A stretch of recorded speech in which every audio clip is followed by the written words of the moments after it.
Okay, so the turf's down for now. Most important thing now would be to get water on it straight away. So let's do that.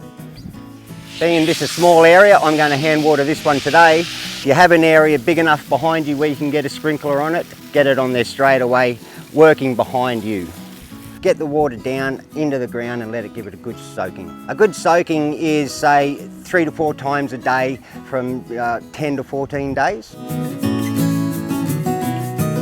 Okay, so last thing is to give your turf a roll. It does wonders. It helps to push the roots down into the ground and just gives it a way better chance of doing extremely well. This is our turf roller. It's full of water.